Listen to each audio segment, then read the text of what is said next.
6 feet. Okay, good evening. Hello. It is 7 o'clock, so I am going to call the meeting to order. And before we get started, a reminder, if you have cell phones with you, please turn them on silent or airplane mode so they don't disrupt the meeting. And second, would you please join us in Pledge of Allegiance? I pledge allegiance to the flag of the United States of America and to the republic for which it stands, one nation, under God, indivisible, with liberty and justice for all. So welcome, everyone. We have a big crowd this evening. So welcome. Glad you're all here. I'm going to start out with introductions. I'm Lisa Whalen. I'm the mayor. And to my side over here, let's see, it would be your right, my left. Our council members, Kathleen Refkin, Ann McGregor, Peter Vickery, and Claudia Lacey. And then on the end, we have our city engineer with WSB, Allison Fauski. And then we have our director of public works is Gary Peters. And then Allie Pulfus is in the back. She's going to be taking some pictures shortly, not of all of you, but special guest tonight. And then on my right, staff members are Brian Grimm, our finance director, David Abel, our community development director, and then Sarah Sansala, who is our legal counsel with Kennedy and Graven. And then on the end, we have our lieutenant. I think it's still lieutenant. Okay. July 1. It'll be deputy chief. So Craig Squires. So everyone, welcome. I have a couple of changes to the agenda, if you'll entertain me here. So we're going to add an item. It's going to be approve our task order number 10. It's going to be 6E. What it is the water main improvements in Woodland Cove. And then I'm going to move an item that is currently on a consent agenda. It's approve the wetland replacement plan at 3900 Kings Point Road. I want to move that down to be a business item, and I'm going to add it as a second business item. Is that okay with council? Yes. All right. Is there a motion to approve the agenda as amended? So moved. Thank you, Ms. Lacey. Is there a second? Thank you, Mr. Vickery. Any further questions, changes? Hearing none, all those in favor signify with aye. Aye. All those opposed, motion passes 5-0. So tonight we have a special presentation. We have a long time, 24 years, right? 24-year, almost to the date. We talked about this earlier. Public Works person retiring. And Mike Pollock is here with us this evening and his family. And we always like to, especially when they're longtime, good, wonderful employees, we like to recognize you. So I'd first like to read a resolution. And this is a resolution recognizing Mike Pollock for his contributions to the Minnetrista through his position as water operator with the Minnetrista Public Works Department. You know what I'm going to do, Mike? If you don't mind, I'm going to ask you to come to the podium there. So we try. Mike's never shy. I hope they don't have any wanted posters. That way, Allie can get your picture. All right, so whereas Mike Pollock was hired on July 17th, 2001, as a public works maintenance worker, where he served in this capacity until he was promoted to water operator on December 1st, 2016, and has been an integral member of the Minnetrista team for nearly 24 years. And whereas Mike Pollock was the city's first water operator and gained valuable knowledge in all the operations of the water towers, water treatment plants, lift stations, water mains, and making modifications to them for peak efficiency. And whereas Mike Pollock has successfully obtained and maintained the necessary water and sewer operator licenses for 20 years, which allowed him to perform necessary duties of this position to keep our water supply safe. And whereas Mike Pollock has spent countless late nights in cold and snowy conditions plowing the city streets, repairing broken water mains and sewer mains, and working above and beyond the duties of his position to ensure the public's safety.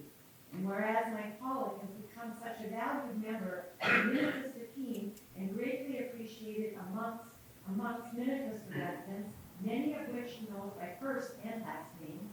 And whereas Mike Pollock's humor, teamwork, institutional knowledge, hard work, good attitude, and care for his fellow staff and residents will be greatly missed.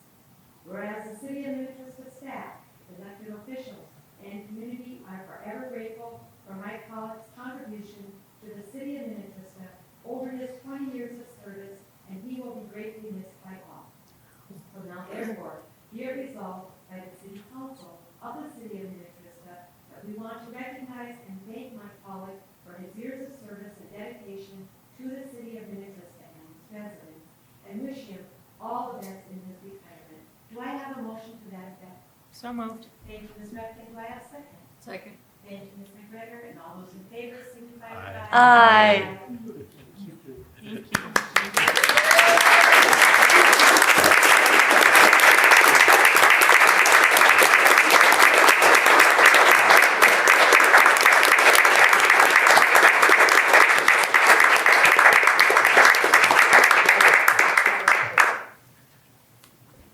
Well, I want to say thank you to everyone in this room. Okay. And it's amazing how time flies. Throughout the years, I've met a lot of people.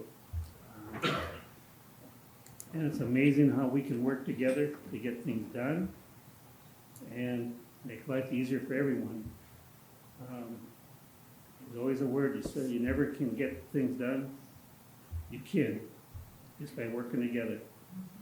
I love the public, the taxpayers, and all the people that are employed. You've got a wonderful group. I wouldn't change a thing.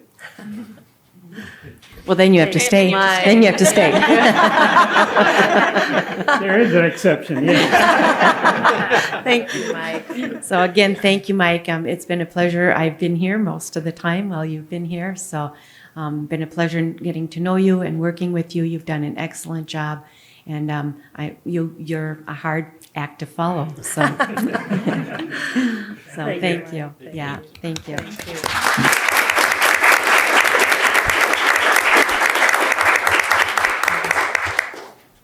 So I know we have a lot of people here this evening. No one signed up under persons to be heard because most of the people wanting to speak will be under an agenda item, and I will give you all a brief opportunity to do that at that time.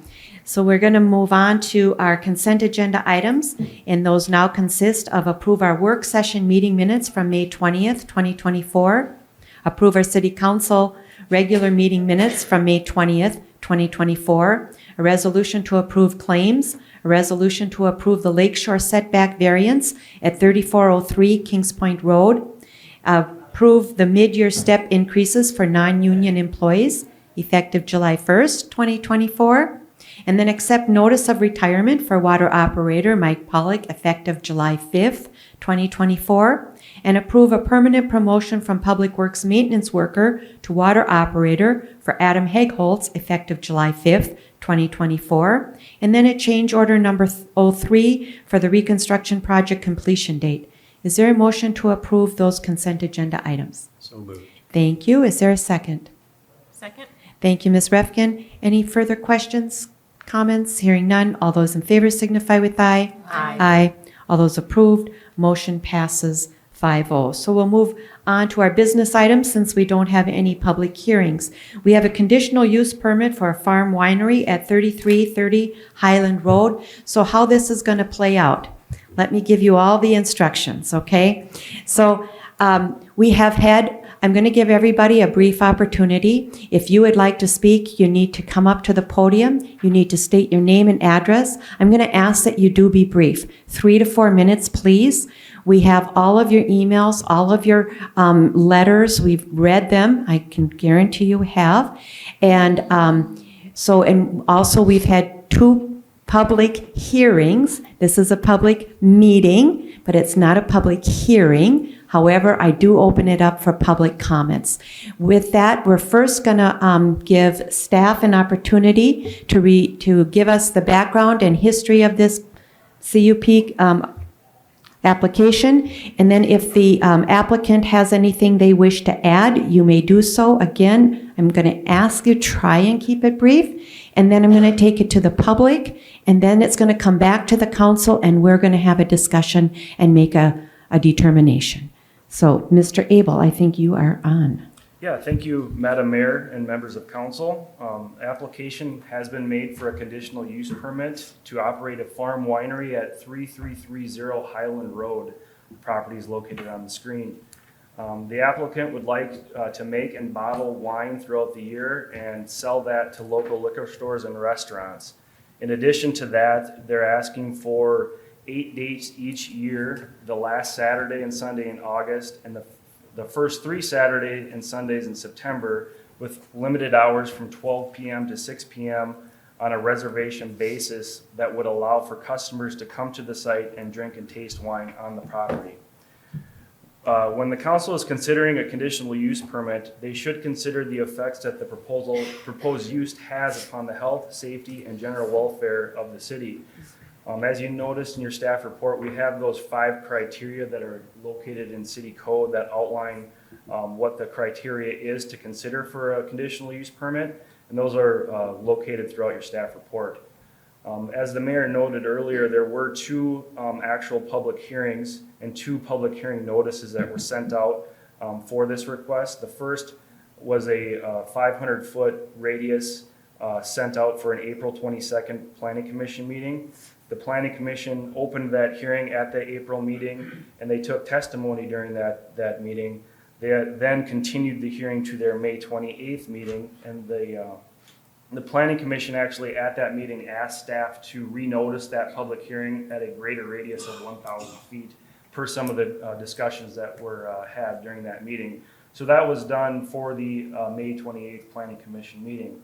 All of the written comments, as the mayor mentioned, have been received and put in your packet as part of the public record this evening. The Planning Commission ultimately did make a motion at their May 28th meeting. They did recommend approval of the conditional use permit with conditions as outlined in your staff report. It was a 3-2 vote, and as I mentioned, there were a number of conditions that are outlined in your staff report that went along with their recommendation to you. As noted in the report, throughout this process, there has been some concerns raised by neighbors and the nearby property owners regarding the applicant's request. What the city council needs to consider with these concerns and determine how you may be able to condition an approval as to mitigate some of these concerns that have been brought up. If the council determines that the concerns cannot be mitigated through the conditions, the city council will need to cite reasons as to why the use is not appropriate for the site, and we need to bring back some findings of facts as such, and hence then why staff is looking for direction from you this evening. As you notice, we don't have a resolution in your packet, so we'd be looking for direction and a motion as to what resolution you'd like us to bring back at your next meeting. Okay. Staff can stand for any questions as needed. Council, any questions at this time? All right. Applicant, do you wish to add anything?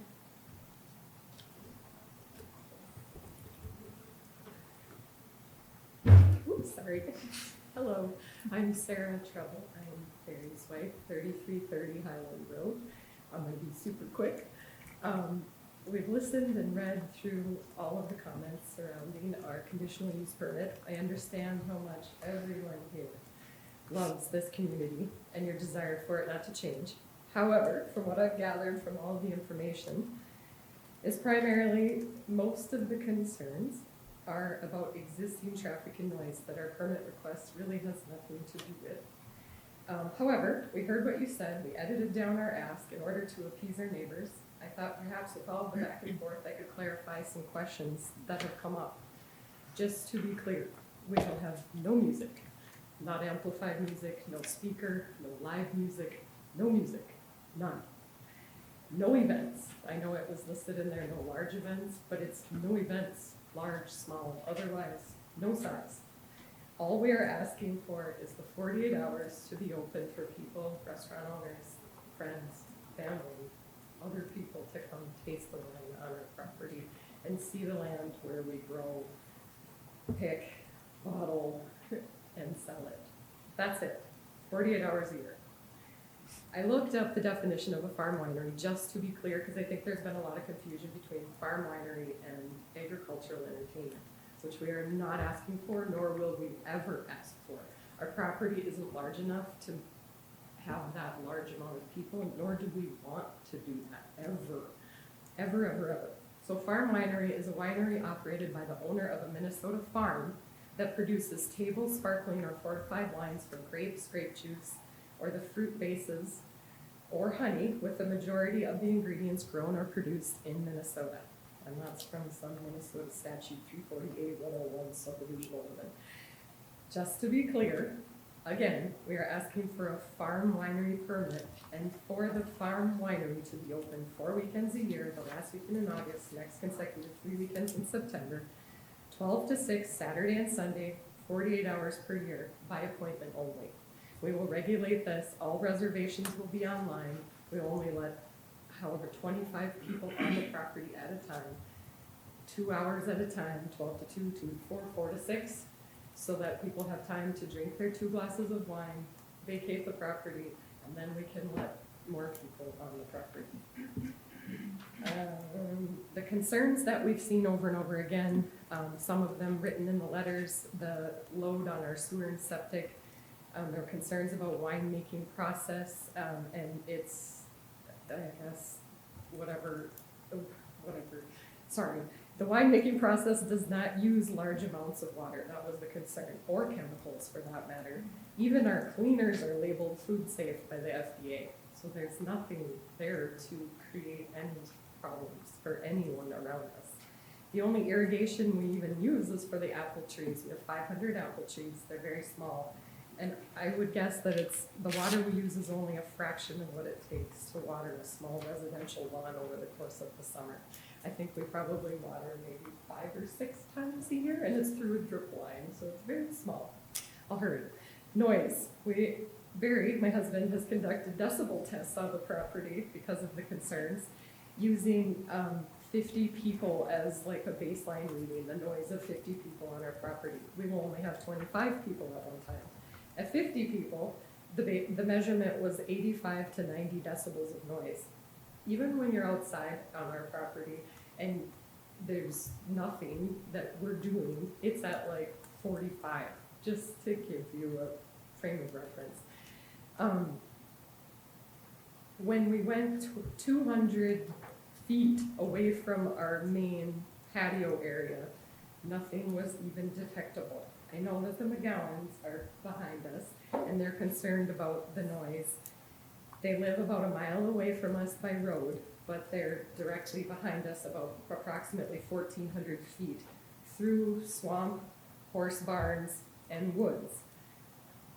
I find it really difficult to think that the no music, no noise, 25 people would even be detectable on their property. The Vineyard House completely shields their property from the courtyard where we would sit outside, or the press barn where people would potentially sit. Alcohol, our 2 glasses of wine in 2 hours. I mean, we have to follow all of Minnesota and federal regulations for any alcohol that we serve. I would hope that that's not enough to make any problems for anyone around. We just want the opportunity to share our small family farm with a select number of visitors in order to allow them to taste the wine that we intend to grow, harvest, process, bottle, and sell on our beautiful farm for 48 hours of the year. The reasoning behind choosing the last weekend in August and the next 3 weekends in September, I know some had questioned that they were our best weekends of the year.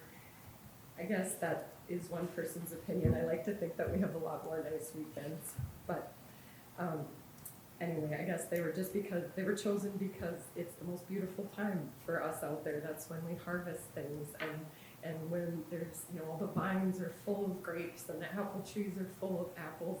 It's magical. It's just fun to be able to think of sharing it with people.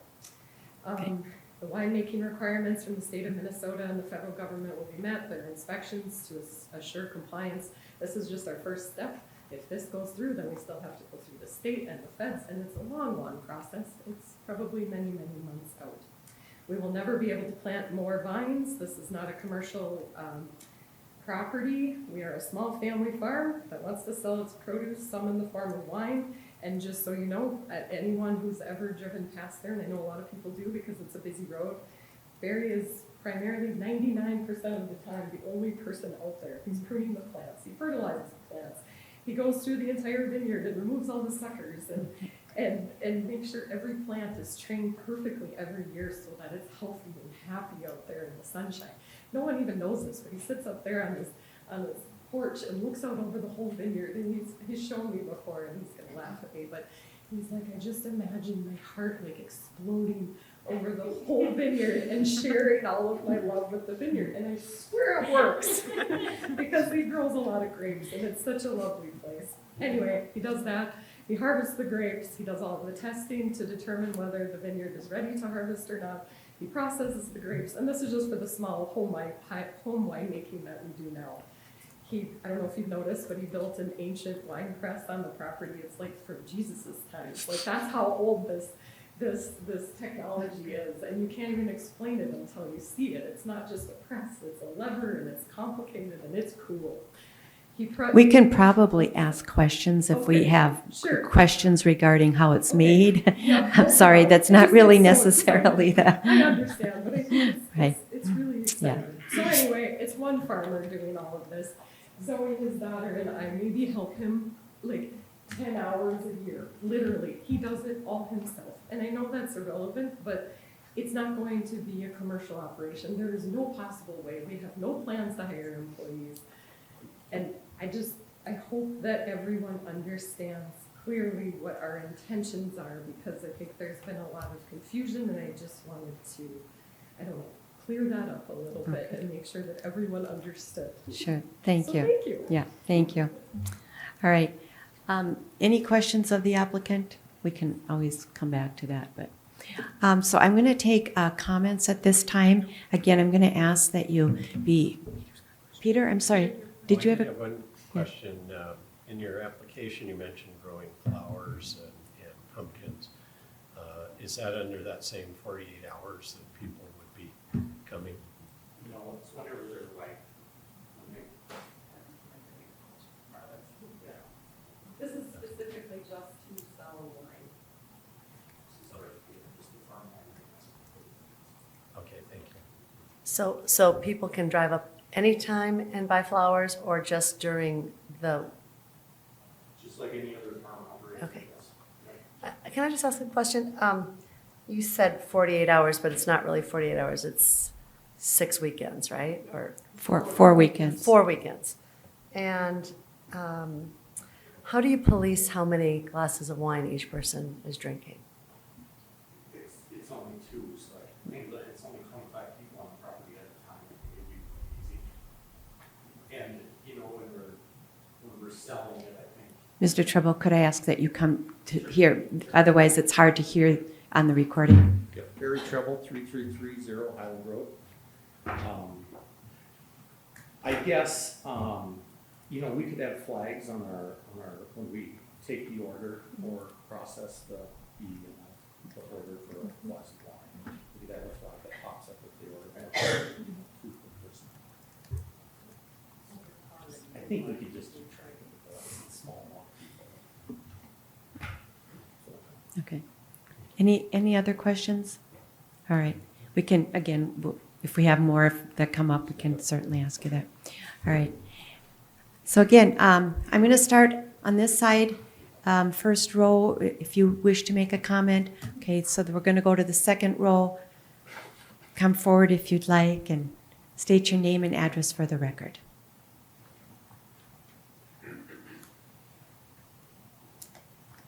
My name is Judy Norley, and I'm at 8300 Halstead Drive, Minnetrista.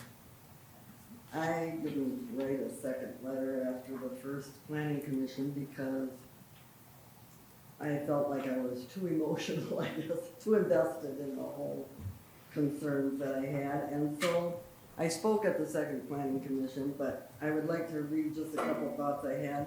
I want to thank you for the opportunity to be heard, but you know, we heard an enormous amount about Mr. Treble's character, his vision, and all the things that he wants to do. Well, we all have visions. We all have charities we donate to. We all have the same visions for our property and things. And, you know, it's just so irrelevant because what we're interested in is the change of land use. We're not interested in the nitty-gritty little, at least I'm not. So here's what I wrote. Never in the 26 years I've lived on my property, have I ever made a complaint or called about anything. I am not in the habit of causing trouble or rocking the boat. I am not interested in causing any division of neighbors we respect and have always gotten along with. I merely have a need to have my voice be heard about an issue I am deeply concerned about. I believe that the whole emphasis should be on not allowing a CUP land use change that changes the existing rural area to become more commercial, retail, one with events, that's what we were originally told, is paramount. It's the most concerning thing I have is about the change of land use. The residential yet open rural areas as it exists now better represents what the comprehensive plan, where foresighted individuals worked long hours to produce a plan which would keep Minnetrista the sought-after and desirable place to live that it is now. We have a prairie reserve right down the road from us. It has walking trails, it has places to meditate. It is in keeping with the Minnetrista idea of rural life. A CUP with conditions will not accomplish that goal put forth in the plan for 2040. The CUP would open the door for advancement of commercialization and event atmospheres. The city, I mean, it's an event when you have 25 people come and taste wine. To me, that's an event. I know they said no events, but that's an event to me. The city talks about conditions which would be monitored. The only monitoring I have heard is the burden would be placed on neighbors who live here. We should not be required to make complaints after the fact, which go nowhere, by the way. Prevention makes more sense. Once again, I would emphasize that we live here and Mr. Treble resides nowhere in Minnetrista. We are your constituents. And lastly, I would ask who has monitored what Mr. Treble sprays every time he mows. He told my husband, I spray something every single time I mow. Well, what's he spraying? Is it harmful to the bees and the environment? Has anybody checked? Does it require a chemical license by the Department of Agriculture? How are those chemicals disposed of? We haven't had answers to any of these questions. And thank you for your time. Thank you, Ms. Norling. Is there anybody else in the second row?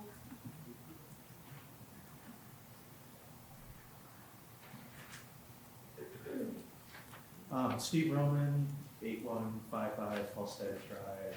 Thank you for letting me talk. I appreciate it. I will keep it very quick because I was part of writing letters and you guys have heard my concerns already. My wife's also.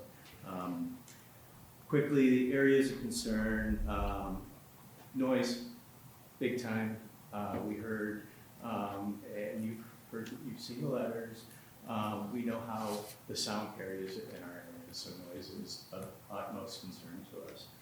Traffic, it is a big concern on our road, on 110, and especially on Island. People drinking and driving, that is something that's not consistent with a neighborhood. We're worried about that. Commercial use of the land just doesn't seem to fit with a neighborhood in the way the place is laid out. Judy spoke very eloquently to that, and I'll leave it at that. Another concern we have is once requirements are put in place, how they are enforced. Judy also talked about that, and I wondered, you know, if there is noise, how do we make a complaint, and how do we get that enforced, and is there any action that is enforceable after something happens?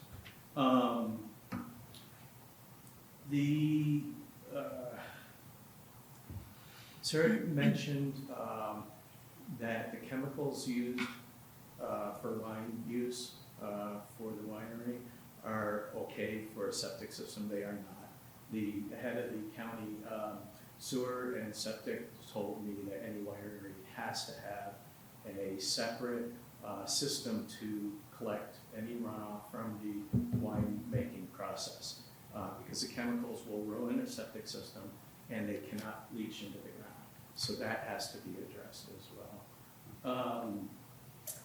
Two more things, quickly. I don't know why this process played out the way it did. Normally, if I were to build something on my property, I go and get a permit first. If I have a fire to burn brush on my property, I go get it first. I don't do it after the pile's been burned. I don't do it after I build my structure. So I don't know why this conditional use permit was sought after the winery was up and running and built. The last thing is that a vast majority of our neighbors just don't want this, and you include me in that group. So thank you. Thank you, Mr. Roman. Anybody else?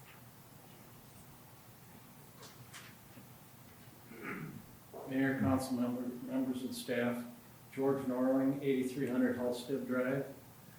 I'm sure you've all read my May 22nd letter regarding Minnetrista comprehensive plan and land use zoning regulations. So to be respectful of everyone's time, I will just point out a couple things in my letter.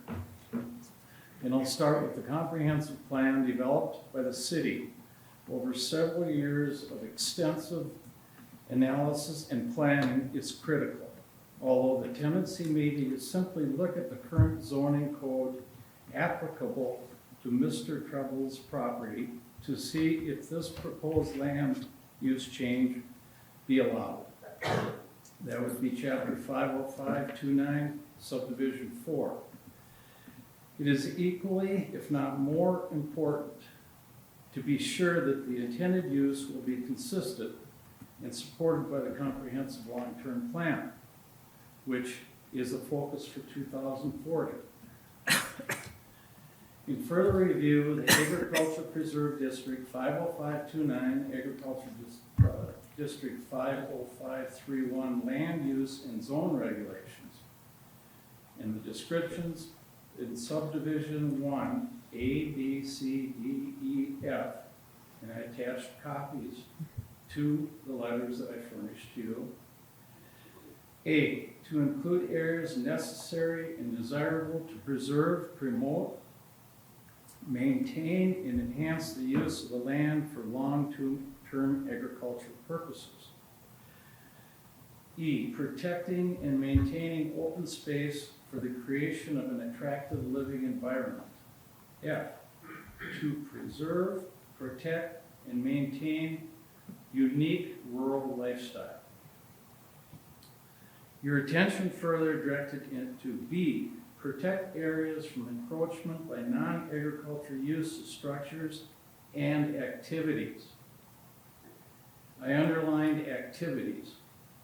I question how the existing agriculture activity, growing grapes and other fruit, which does fit with a rural agriculture neighborhood, now is to be significantly expanded by permitting retail sales, public events, on and off alcohol sale, consumption, and use. Such expansion results in a misfit to the existing rural agriculture neighborhood. And I'll jump ahead to be respectful of your time.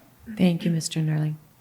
I consider our current elected and appointed officials as the vision-oriented foundation decision makers that are described in the comprehensive plan to evaluate the CUP proposal and pay special attention to the land use change that attaches to the property. It attaches to the property forever. It's not a put on and take off deal. Mr. Treble, growing grapes is totally the thing that I think is good for the property. The retail sales and everything else that goes along with it, and the conditional use permit, the CUP that is attached to the property goes forever. It's not just an on and off deal. And it's almost impossible to take it off without a legal action. Residences and preservation of the rural neighborhood should be the best interest of our city officials, not a non-resident proposing a commercial business while residing elsewhere. This does not fit the neighborhood, and the neighborhood does not want it. I think that's pretty clear after 2 planning commission meetings, and we pretty much beat everything to death over and over again, and letters and comments. The neighborhood does not want it, it doesn't fit the neighborhood. Thank you. Thank you, Mr. Norling. Is there any, thank you. Thank you. Hi, I'm Randy McGowan, 8100 Halsted. Been up here multiple times with the other committee, but you guys have gotten letters and whatnot. But I think that what is important is that if you have a vision to do something with a piece of property, find out what your what is allowed prior to doing it. So again, you've heard it over and over from us, the cart before the horse. Should have found out exactly what is it that is permissible, and then maybe try to do it, not build it and then ask for permission. We are a rural residential area. We all have a fair amount of property. We love it out there. It's beautiful, it's quiet, and we want to keep it that way. Sure, it grows in time, we get more traffic, but for the most part, we want to keep it that way. What's hard is that every time an issue comes up, it seems like he changes his story. And then we're not sure, okay, are we going to believe that one, or is he going to do a different one? And then it keeps going on like that. And I just don't, even the wine, if you eliminate that, and then you got people coming and going for the flowers or the apples or whatever. If you want to grow grapes, sell them to a winery, go for it. Even if you can make your wine without any impact on the other residents and the land, fine, but don't sell it there. Have people do it online. You can mail it to them.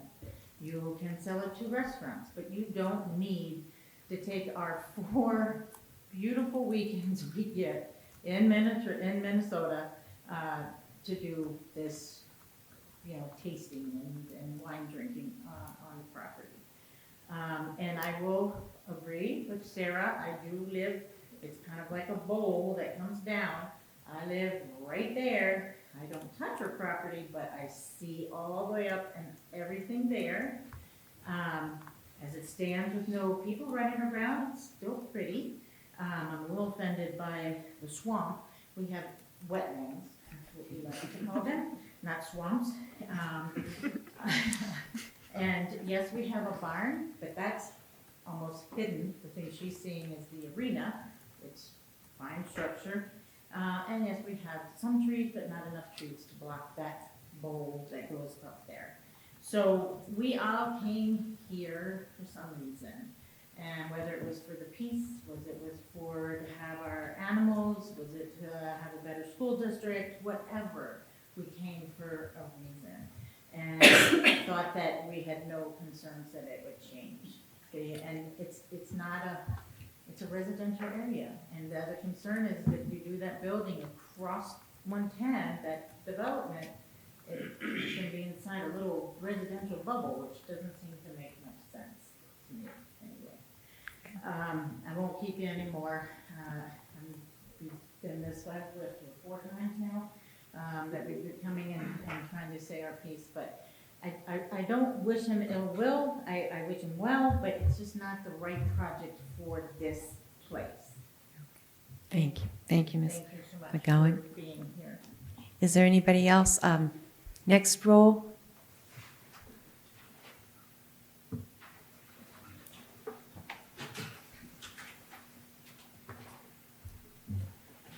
Pat Faust, 3585 Highland Road. I'm gonna be the quickest tonight.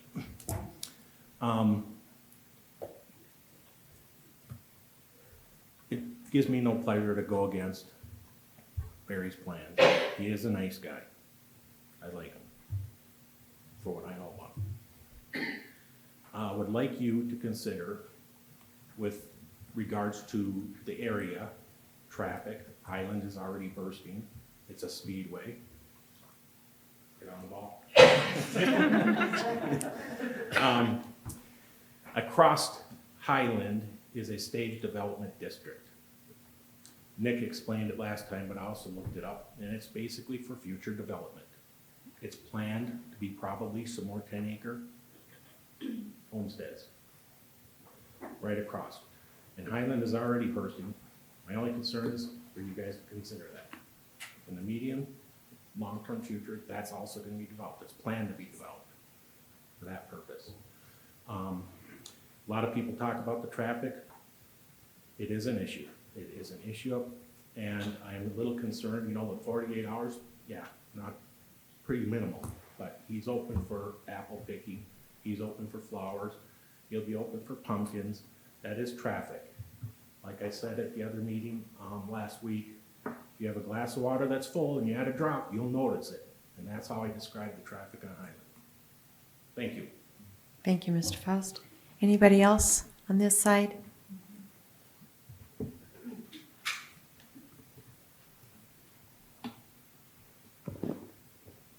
Sonia Faust, 3585 Highland Road. And, Mayor, council members, employees, I want to thank you for your time tonight, all the time that you spent reading our letters, and the consideration you're giving to the impact this application will have on us neighbors. I want you to know this is not a light matter in our neighborhood. We have many people due to schedules and such that are very much against this. In fact, we have a petition with very little effort of over 40 people that have signed it, that are not support of the change in the conditional use. So we are concerned that it's taken its toll on the neighborhood. After much thought, discussion, time, research, I believe the permit should not be approved. The bottom line is that this is a land use change. And although the changes appear to be minimal, the ramifications going forward are not minimal. The CUP stays with the property in perpetuity. And I do not believe that a 10-acre winery surrounded by land, unlike others that I do comparisons to last week, those are also, they have a lake on one side, they have much more acreage. What we have here is I do not believe that this 10-acre winery fits nor belongs in a residential area. Yes, we agree it is a beautiful property and Barry did a very nice job at what he did. And yes, we agree that Mr. Treble is a nice guy who made an investment in his property. However, the fact is, at the end of the day, investment is not a reason for land use change. Each of us here, everyone, we have made substantial investments in our properties with a permit first. Unfortunately, as my neighbor said, the cart was put ahead of the horse in this matter. And I do not believe it is in the city's best interest to set this precedence. After reading the CUPs and doing great research from the neighboring wineries, it came to light that what was written for this CUP was not up to the same or similar standards with the other wineries. And those wineries, from everyone I talked to, and I talked to a lot of people, were all described as good players. They communicated, they let people know what's going on, they tried to work with them, they even tried to, one guy even tried to close a road so their neighbors wouldn't have the traffic in front of them. But even with all that, noise and traffic continue to be an issue with those wineries. This CUP is vague, it lacks details, appears to have a lack of forethought or answers on how to actually implement some of the changes the commission recommended and the controls that need to be successful. I won't go into details like I did last time, but just briefly, if you look at these other ones, it talks about how many employees and hours and just great detail, but we already did that. So, tonight we found out a little bit more. Even walking in here tonight, we didn't know when the flower picking was gonna happen, or the apple picking, or this or that. All we heard about was the 48 hours. So yes, there will be more traffic, there will be more activity on that corner with the activities of the flower picking and other produce. I'm sure we can all agree that the goal for this property was intended as a business venture and not a homestead or residential home, based again on all the facts that were presented last week. I believe there should be great importance on the level of detail in any CUP that comes before you to also set a good precedence. Given that, I ask each of you to consider how this immediately affects us neighbors who live right here. We are not a non-resident business owner. We are the neighbors who hear, live, and see the noise. The noise that does relate to alcohol and potential safety concerns to our pedestrians, to our bikers, to our horseback riders, our children. I do recognize that Mr. Treble has limited his application, and I appreciate that, but we cannot say with certainty what other future plans he may hold. As my neighbor said, the story has changed throughout the process. We can't say tonight that this will never, ever have us back here in your chambers. I also ask you to consider how this application contradicts Minnetrista's comprehensive plan and the impact a decision to change this plan affects the future of our beautiful, quiet community that we are all really proud to call our home. Thank you. Thank you, Ms. Faust. Anybody else in the back there? Otherwise, I'll go over to this side. Anybody over here wishing to speak? Hi, I'm Larry Altman, Patty Altman, and Joshua Altman. We live at 3450 Highland Road. We also own the property right next to Barry, which is 3404 Highland Road. We are the closest home to Barry and Sarah on the south side of 110. There's another home just across the highway that's close to Barry and Sarah. We feel that he has beautified the property, has built a small farm operation using grapes and other farm products. And the size of that property would, in my opinion, not change the traffic. We're talking 25 people every 2 hours. Patty and I built our home in 1994, so we've been residents of Minnetrista for 30 years. We've seen lots of changes in 30 years. There were hardly any homes where we are. There wasn't Turtle Creek or all these other things. So traffic has changed everywhere. In the metro, traffic has changed. Highway 7 traffic has changed. 110. Change happens. We're not going to stop change. But through the hard work of the mayor, the council, and staff, you guys have kept the rural nature of Minnetrista and have made it a community that its residents can be proud of. And I feel that way. I think this rural, small vineyard is an improvement to Minnetrista. And I've seen other communities and cities where planning commissions and councils want to stop any kind of development or businesses that are coming in. And this is really a business that isn't really a big commercial or retail operation. It's a farm. All he wants to do is be able to sell his product, to let other people share in the finished product, which I have to tell you is very good. If you haven't tried his wine, you should. And the yield on his grapes is one of the, compared to other vineyards that grow grapes that he sells his grapes to, his yield is 2 to 3 times the yield of these other vineyards. So he's just a tremendous farmer, and his wife Sarah's a great designer. They've made something beautiful and want to share it with other residents of Minnetrista and bring other people into Minnetrista to see what kind of community it is. And that, in my opinion, is what you're trying to do, is make it even a better community. And I think Sarah and Barry and their second residents, which they are our neighbors, even though it's not homesteaded, it appears as though they're there more than their other residents in Excelsior, and we share wine with them. And they should have the opportunity to share what they produce.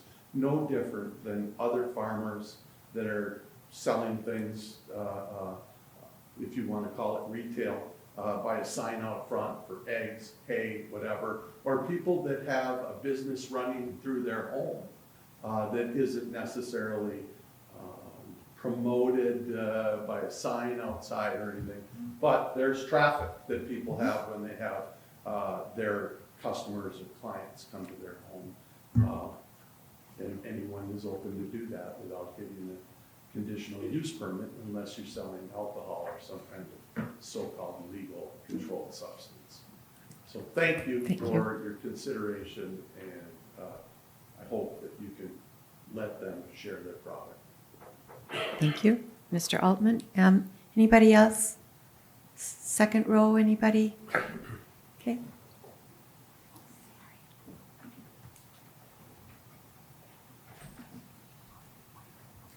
Bonnie Giesinger, 3500 Highland Road.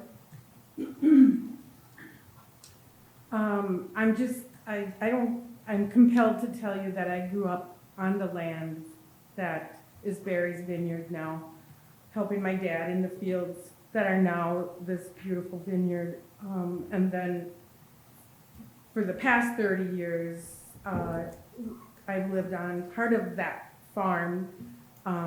After Dad subdivided it, we have one of the lots next to the Altman. So ironically, the people that really have the land closest to the proposed vineyard or the proposed farm winery don't oppose it. We have our son lives across the road from across 110, and we live 2 lots away, and we think it would enhance the land. I love the land very much, and it's my opinion that the farm winery would enhance the neighborhood.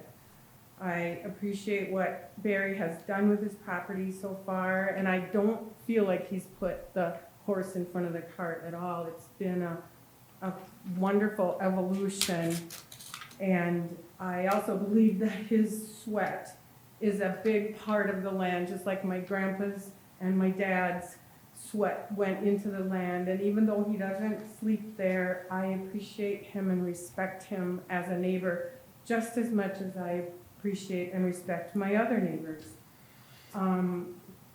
The traffic we've lived there for 30 years, so there's been a lot of increase in traffic, but I'm not concerned about the traffic increase with the farm winery.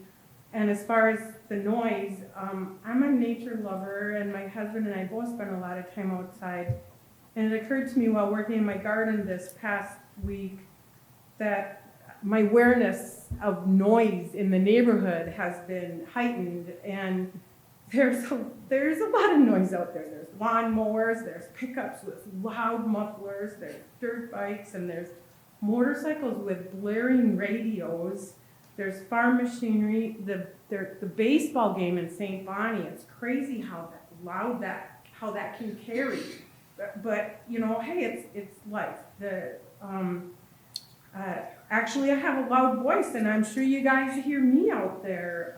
It's all.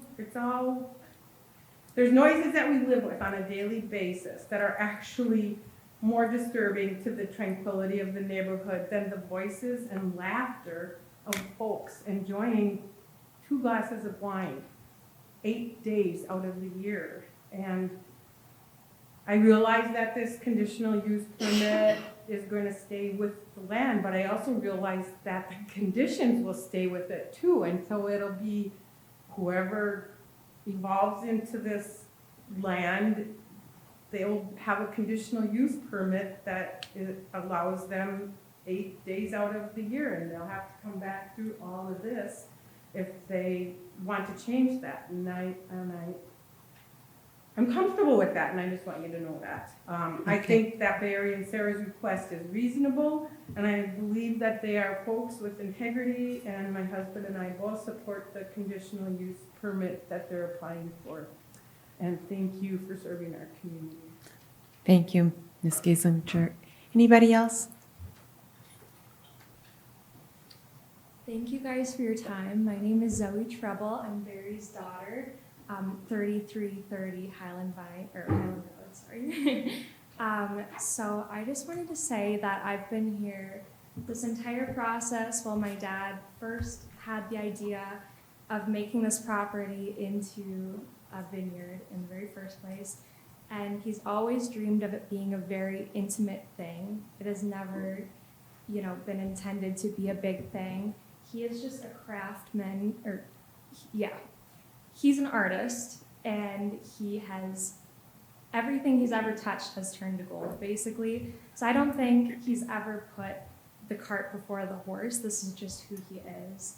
He loves to build things, and he loves taking care of his plants. He's a farmer, and I am just in full support of whatever he wants to do because I know his heart, and I know that he's a good person, and he's gonna do good things with the property, and he genuinely really cares about what people think, and that's why he's changed what he's wanted to do with it so much throughout this process so that everyone feels heard, and he would invite everyone on the property to be friends because he just genuinely cares about people. So I just wanted to say that.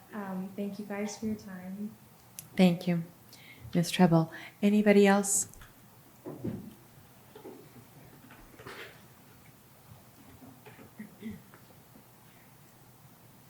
Hello, my name is Mary Beth Giesinger. I live at 8200 County Road 110 West.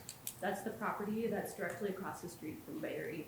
Our property is a 17-acre lot on the corner of Highland Road and County Road 110, and our house sits about 50 feet away from the county road. It's very close. And so when we look out of the front of our house, all we see is Barry's property, which is amazing. I love that. I attended the first meeting in April regarding Barry's conditional use permit to gather more information for my family and to hear the concerns of my neighbors. After listening to the information and the views that were presented at the meeting, we took time to consider our own position. I sent you all an email which stated that Dusty and I, along with our in-laws Doug and Bonnie Giesinger of 3500 Highland Road, support Barry's conditional use permit, and I'd like to reiterate that tonight. I believe he's asking to use his land in a very reasonable way that would only enhance our neighborhood, especially with the changes that he's made to his proposal. By only being open 8 days a year with no music at all, I can't imagine the farm winery would cause any extra noise or a noticeable increase in traffic. I can speak to the enforcement of noise violations in our area. I had my wedding at 3500, my in-laws' property in 2016, and the police came at 10 p.m. because there was a complaint in the neighborhood. It was quite the welcome, like we had just bought the property and then our wedding got shut down, but I respect it. It was loud, it was amplified music, that's fine. But needless to say, the complaint was taken seriously and we had to stop the music, and the police came. Like our neighbors, we would not be able to support Barry if he sought to turn his property into a large event or wedding venue, which he has expressed he does not want to do. Thankfully, you'd have to go through this exact same process with a new conditional use permit to change the way his farm winery operates. This gives us peace of mind knowing that what is approved will be the extent of the farm winery without encroachment. Beyond that, in the 7 years that we've known Barry, he has been nothing but considerate, friendly, and honest. He clearly loves the land and producing beautiful things. We love having him as a neighbor, and we believe he has the right to pursue the things that bring him joy on his property. We value our property a lot, just like our neighbors, and we don't take the formation of our opinion lightly. Dusty's great-grandparents bought our farm 100 years ago in the 1920s, and our house was built 30 years before that. Dusty's great-grandpa died unexpectedly in his 30s, and his great-grandmother Mary kept the farm as a single mother with 4 little ones through the Great Depression. Dusty was incredibly close to his grandma and grandpa Barrett, spending much of his childhood on our current property. Our children are the 5th generation of Dusty's family to live on our farm, and our son is named Barrett in honor of the grit and love of the Barrett family. Several of the lots our neighbors live on, including Barry's, was once part of the Barrett farm. We feel we are uniquely invested in this discussion because of the family history of our property and our very close proximity to the Treble's property. We feel confident that we are honoring the generations before us by supporting Barry, and we believe that the Barretts that watch over us would support Barry too. We are really peaceful people, so it's hard to feel like we are in conflict with some of our neighbors over the conditional use permit. We think it's important to be able to agree to disagree sometimes, and we respectfully disagree with their opinions, but that does not change how we feel about them as people. We hope that although we disagree with our neighbors, they will extend the same respect to us. Thank you so much for your time and the effort that you put into overseeing our community. Thank you, Ms. Kiesinger. Anybody else? All right. No, you've already made your comments. I'm not going to do double time here. Sorry. If we have questions, then we'll get to you too. Now I'm going to take it back to council. Do you have any further questions of staff or the applicant? Okay. Yeah, I do. Okay. David, on page 126, okay, and it's subdivision 4, conditional uses.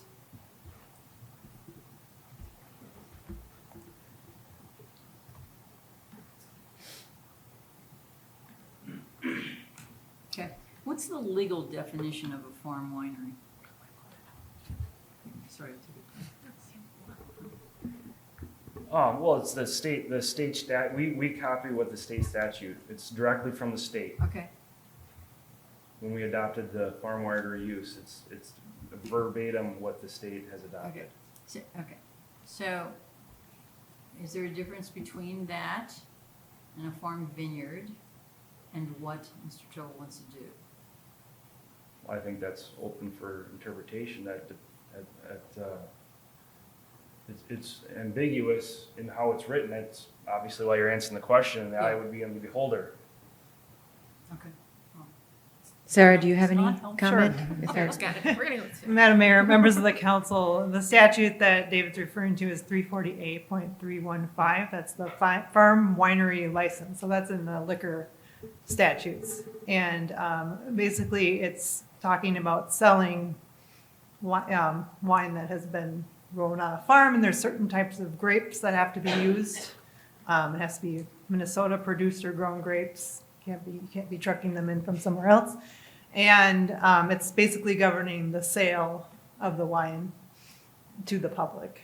So he would need to get this farm winery liquor license in addition to the conditional use permit that allows him to operate the farm winery on the property.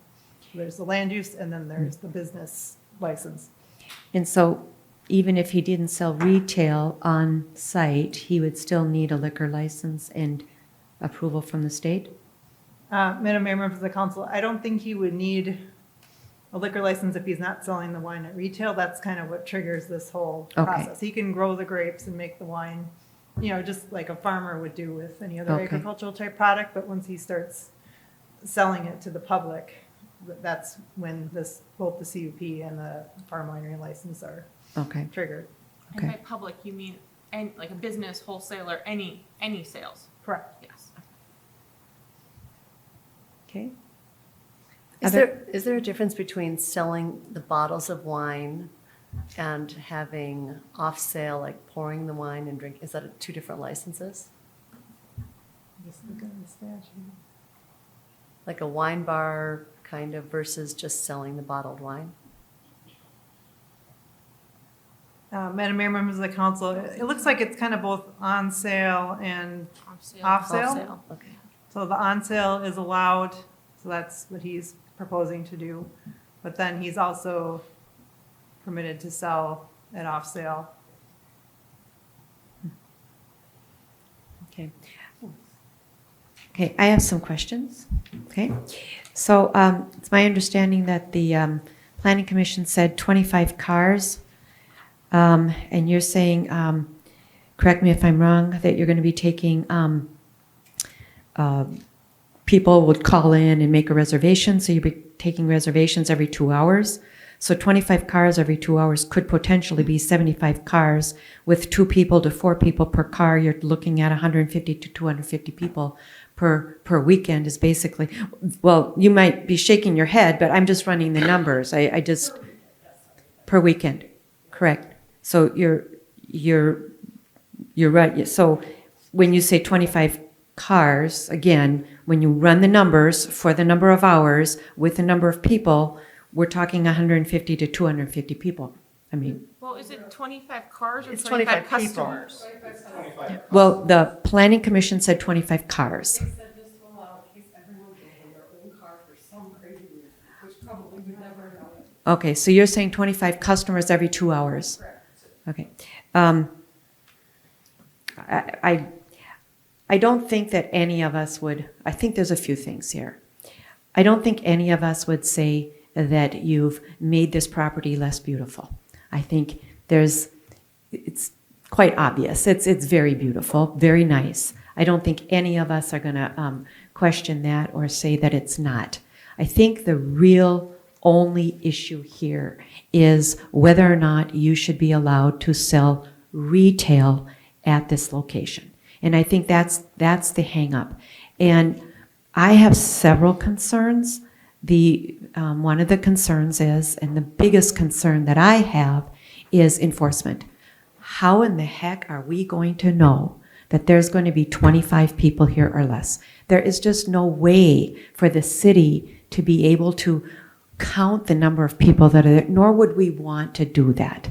We do not want to be in the business of telling a retailer, a commercial enterprise, how many people can be on their property and how much you can sell. That's just a nightmare waiting to happen.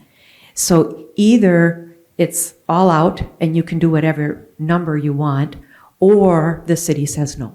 I don't see a middle ground here, because I know we've gone through this before with other CUPs, and it's impossible to enforce, because we have no right to go onto your property and count the number of people that are there unless there's some proof that you're not abiding by the conditions.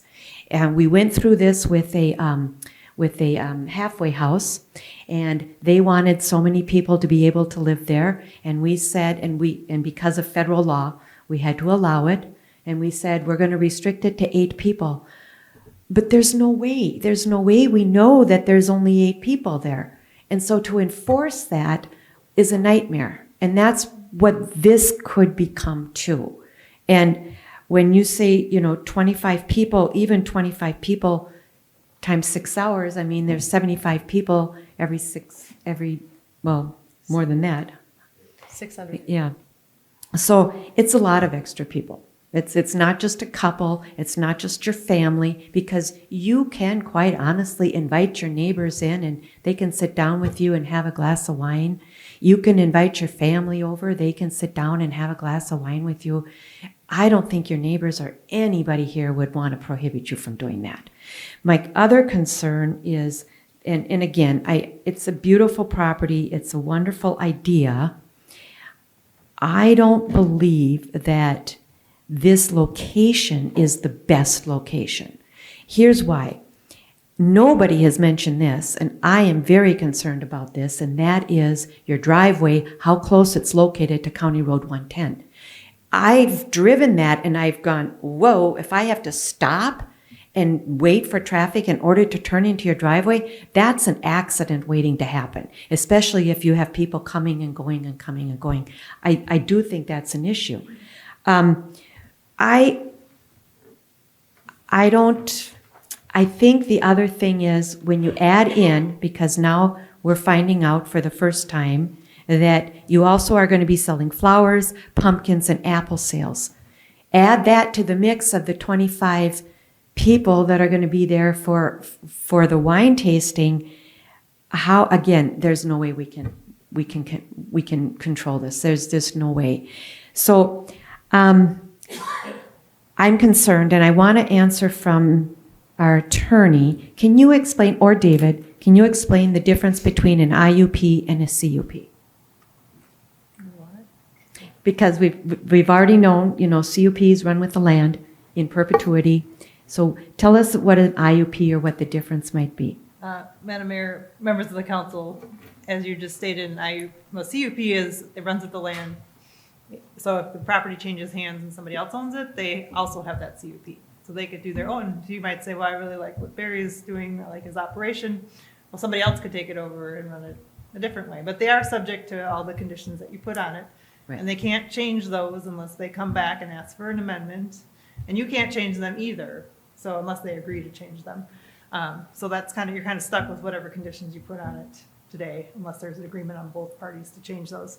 It can be revoked. So if there's a violation of the conditions, you can give them notice and have a hearing and revoke the CUP, so then you can take it away from them. But obviously, you'd want to make sure that there are actual documented violations of the CUP. IUP is pretty much the same as a CUP, but it's an interim use permit. So that means it's usually for a period of time or a period of ownership. So it has kind of an expiration date. So it doesn't go forever. It just goes for a period of time and then it expires. And that's usually used for things that kind of no longer work anymore, like mining. You might mine the property and eventually run out of things to mine, and then you don't need a mining CUP there anymore. You just need an IUP because your use is done. So they're kind of used for the more temporary type uses as opposed to a CUP. Okay. They have conditions as well, and same Right. thing, you can amend or All right. Thank you. revoke. Again, so then I have a question for Mr. Treble. What do you have, about 3 acres in grapes? 2 acres and grapes, 2.5. Okay, and so how many pounds of grapes do you usually? Our best harvest was 17,000 pounds of grapes, and our apples, we don't weigh those, so. Well, you don't make wine with that. Well, yeah. So 17,000 pounds, and it takes about 2.5 pounds to make a bottle of wine, Yeah, more like 3 or 4 pounds. depending on the wine, the grapes. So you're producing around 6,000 bottles of wine a year? Yes. Okay, so you already are figuring on how else you're going to be selling your product. I mean, you can't sell 6,000 bottles in 4 weeks. Right, so, we sell most of our grapes to southern states. That's where the main part of our grapes go. We only make a small amount now, just home winemakers type jugs and stuff. In relation, a micro winery is considered 1,000 cases of wine. That's 12,000 bottles. Like we could Right. only ever produce half of what a micro winery could do, which kind of limits us in a way. We could only ever be a very small operation, which is all we've ever wanted to be. But nonetheless, I understand, but my comment is, there's no way, even if you did 6,000 bottles a year, that you could sell all those bottles during your wine tasting. That would never happen. So you have to have another venue, another outlet. So you're going to be selling to grocery stores or, well, I'm not here, liquor stores, possibly restaurants. Our motivation for being open for those 8 days is so that we can invite restaurant owners and, small wine stores.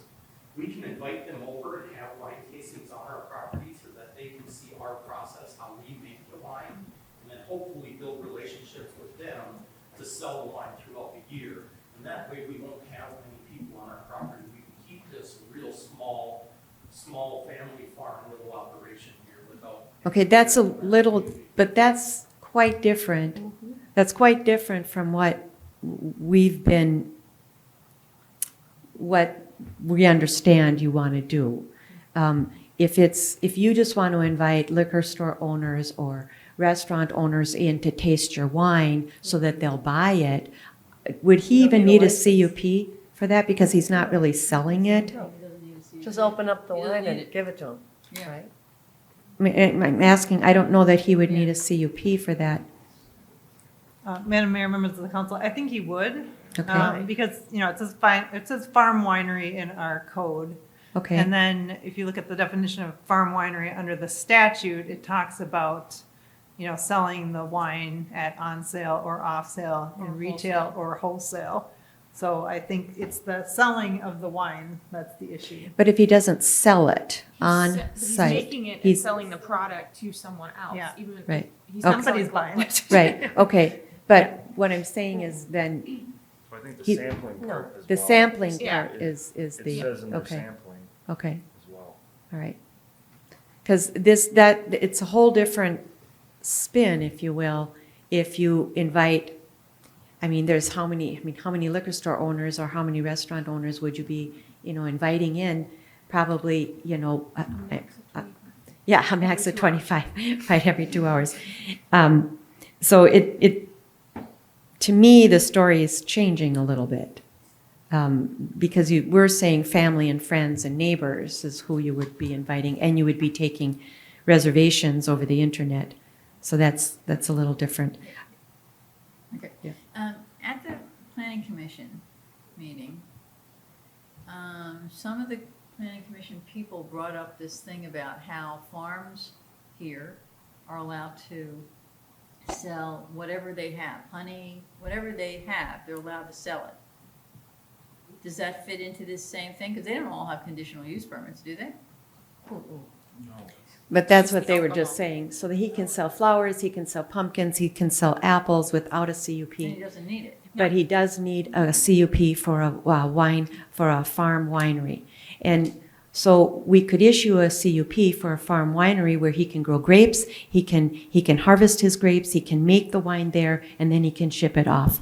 That would be one option. The other option is what he's asking for is to add the addition of being able to serve and have certain timeframes open. He can serve the public and sell wine on site. That's the difference. Well, okay, correct me if I'm wrong. I'm under the impression that he wants to be able to invite restaurant owners and stores and whatever to come and see his vineyard and then be able to taste the wine on the property. Does that require the CUP? Yes. Yes. It does. Even if he doesn't sell it to them then, if I have friends to come over and I've made limoncello and I want them to just taste it, I don't have to have a CUP.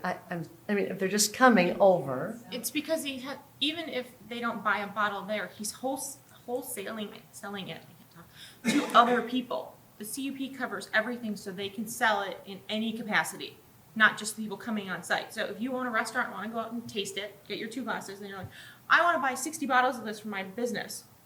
He needs a CUP to do this. Oh, he needs the actual Yeah. CUP in So order the to make CUP the sale. Right, Yes. so the CUP, Any capacity. Okay. but the CUP can state that he can grow it, he can harvest it, he can make his wine there, he can invite people in, but he can't have a tasting room or he can't invite the public in. So that's one option. Okay. Okay. He's not going to invite 25 restaurant owners in at a time. And in state statute, in our ordinance says that he is allowed to have a farm winery. Is that correct? Yeah. So we have to provide a CUP for the farm winery. Is that correct, Sarah? Madam Mayor, members of the council, if he wants to sell the wine, he needs a farm winery license. If he wants that license per our zoning code, he needs a CUP. Right, but it's allowed, and because it's an allowable use in this zoning, are we obligated to provide that?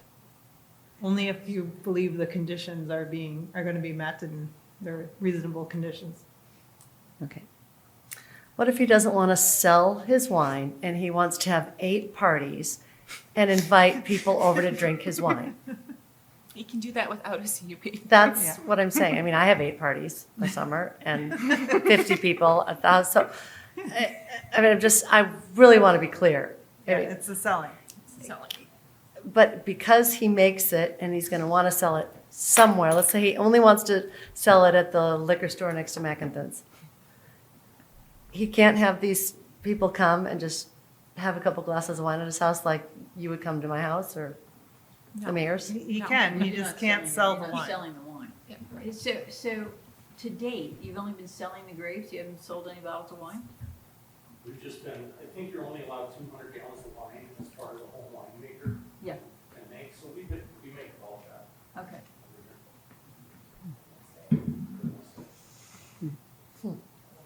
But you sell your grapes? We sell the grapes. Yes. Mhm. Okay.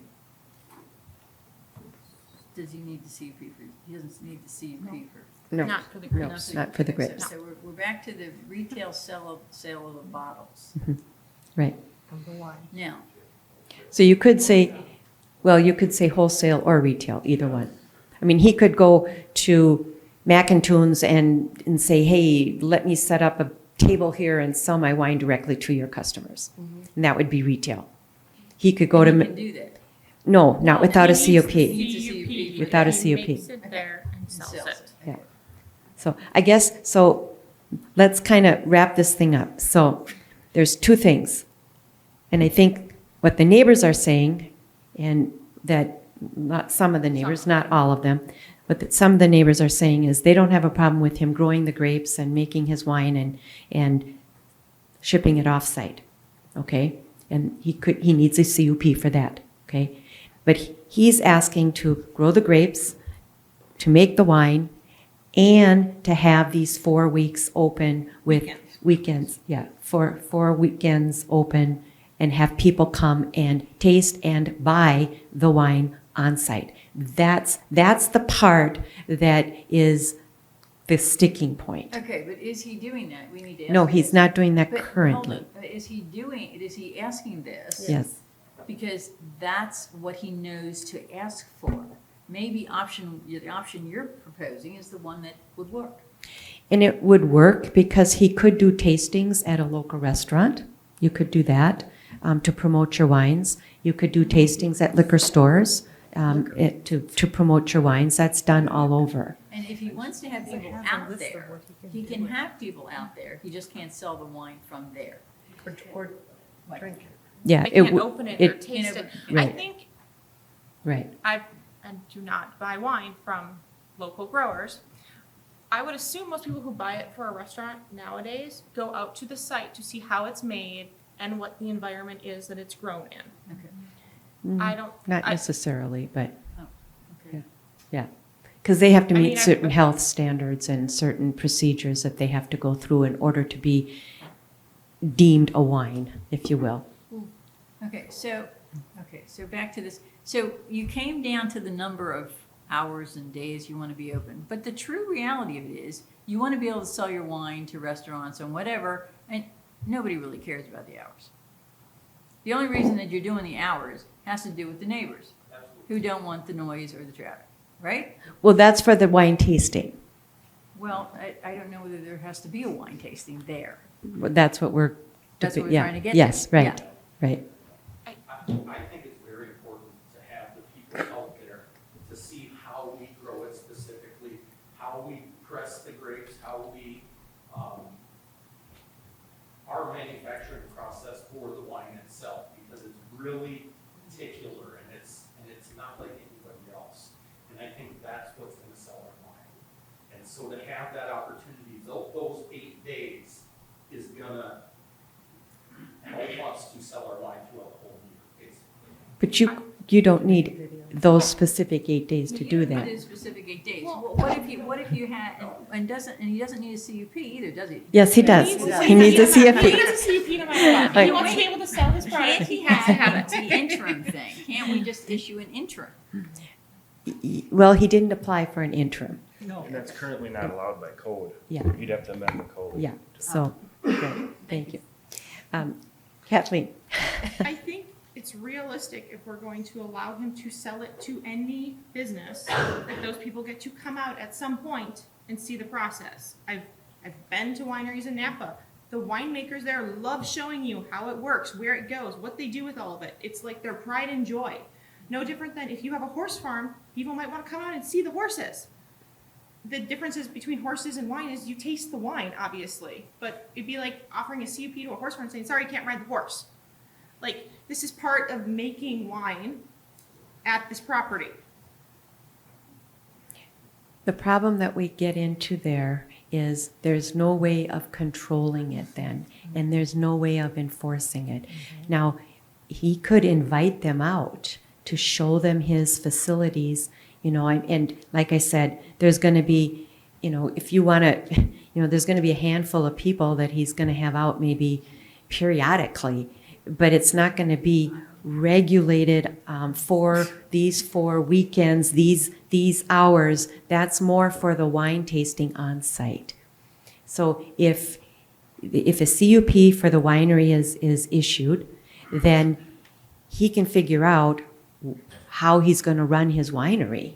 But I think it needs to be clear that it's not going to be open to the public if that's what the council wishes. It's not going to be open to the public to come and taste the wines and for him to sell the wines on site. He's going to be selling them, but they're going to be going to the restaurants or going to the liquor store or the warehouses.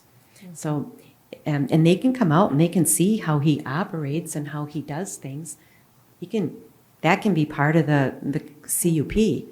So you would do it with no restrictions on the hours, and he can just invite people whenever he wants? He just can't let them taste, apparently. Which I've never heard of in my entire life. I've been to 16 billion vineyards in California and all over. But it's because you're the public. I am the See, public. Yeah. And that he's saying he wants to be able to invite liquor store owners or restaurant owners out. You can say you don't. We would like to invite the public also. Right. And do online sales and that sort of thing throughout the year. So this allows us, the restaurant owners, the public, everybody on those 8 days. And that's it. And then come, taste it, and then hopefully we can sell wine throughout the whole year based on that period. Yeah. versus not having any restrictions on the dates and times, and then just they Like I can come said- whenever they want. Yeah, because No, I'm not if you saying wanna that. come I'm back just to the saying. 25 cars and the whole thing, you're not Right. there. I mean. Right, there's no way to enforce it. There's Right. no way to enforce it. That's the big issue. So my recommendation is just CUP for a farm winery. They can grow their grapes, they can harvest their grapes as many as they want, they can make their wine, and then it gets shipped off-site, and they can do their tastings at local restaurants, at local liquor stores. It's basically the same thing. It's just that the tastings aren't on site. That's basically the difference. And I think that's how it's gonna end up tonight. Yeah, that's, I mean, and we're not telling him he can't make money because he can make money that way. I mean, we're not hindering Might actually his be better. income. Yeah, it might actually be better. It Might might, actually be better. yeah. Then you're not restricted to days and hours. But nobody can go out there and taste it. But they can go to a restaurant or they can go to a, Well, yeah, okay. so. But some of the neighbors are fine with it. Let me ask, okay, There's some gray area that we believe should be better, that you can give away a free tasting somewhere, but it's like a communion size. Right, I believe that that's allowed. I'm not sure that that's what you would want to do Right. because I'm just saying, it's, yeah, They yeah, want to taste it, whatever. yeah, yeah. Yeah. It's like whoever says, if I have like this Yeah. steak. Claudia, you want to weigh in? Thank you. Yes, you are the most lovely people. I mean, and your place is incredible, and you're trying to be so accommodating. But whether it's 50% of the people don't want it or 10% of the people don't want it, we have to listen to the residents of Minnetrista. And the conditional use permit does change the use of this land. Now, again, I'm still a little fuzzy here. I believe you should be able to sell your wine at all these different places in the community. I would love to support you and buy your wine. I think this is a wonderful thing. I don't like the idea, and this is me, and I love the idea, but I don't live next to you. And, you know, someone over there said, I can hear the baseball game. That's really far away. So laughing people, which would definitely be happening on your beautiful piece of property, 75 people times, 8 nights, laughing, having a wonderful time, which they would be, is disruptive to the community. And I think if this is possible, maybe I don't like the idea of selling wine in glasses to people on your property. If it was maybe like the little plastic cup. Don't even go there. Okay, I'm not going to go. I don't know. I'm just saying, I think you can have people come to your property. I mean, invite me over. I'll come and drink wine there with you. I know I'm not a commercial buyer, but can't they still have friends over, the neighbors over? Is that allowed? They can have friends and neighbors. You can have friends and neighbors over. It's, I think. But it's not going to be 25 people It's not every gonna- 2 yeah. hours. So, I mean, just so you. I would love you to do this, but I have to listen to the people that live Okay. here.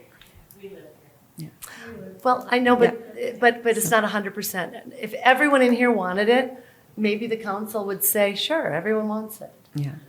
Peter, you want to weigh in? Well, I think, Madam Mayor, I think you've come up with a reasonable compromise. Speak into your microphone. That would be what I would recommend. Oh, I think you've come up with a reasonable compromise, so I would back that. Okay, thank you. I would as well. Okay. Yeah. Okay. Kathleen? I think they should be allowed to do tastings. I mean, we could limit the hours more. I don't know how you expect them to sell their wine and be profitable if people can't taste it. They can taste it at restaurants or. Yeah, I've never been to a winery. I buy lots of wine.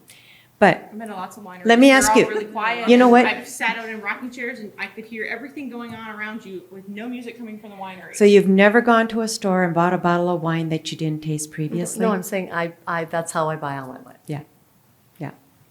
I mean, it's not, how do you say, feasible to taste every single bottle of wine that you buy if you like variety and you buy different wines all the time. I mean, we buy different wines all the time Right. and we don't taste them before we buy them. But Mr. Treble and Mrs. Treble can still sell their flowers and their things, and people can still go in there and look at this beautiful place and experience. I know you want the experience. I know you want to share your experience.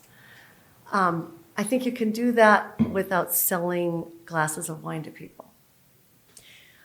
Well, what we can do too is you can start out like this and see how it goes. But I would recommend providing the CUP for the farm winery where they grow their grapes, they make their wine, they bottle it, and they ship it off-site. That's my proposal. Okay. But since we know that there's going to be traffic and everything else that has to do with the pumpkins and the apples and everything else, that situation doesn't go away. It doesn't. And Probably worse. well, and the winery tasting thing might even complicate things more. So why don't we see how things go?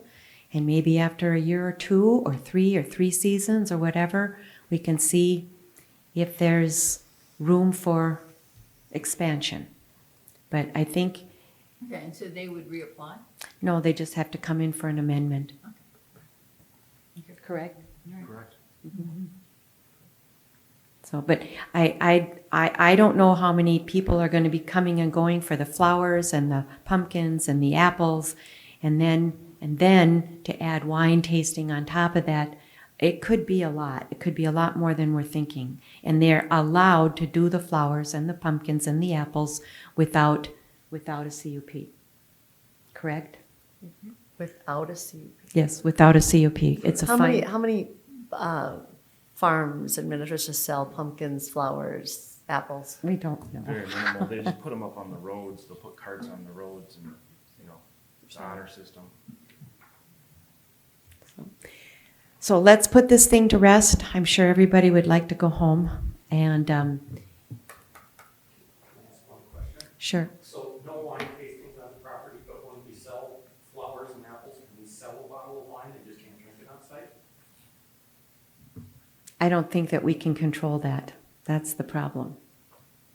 Well, it's not actually a problem.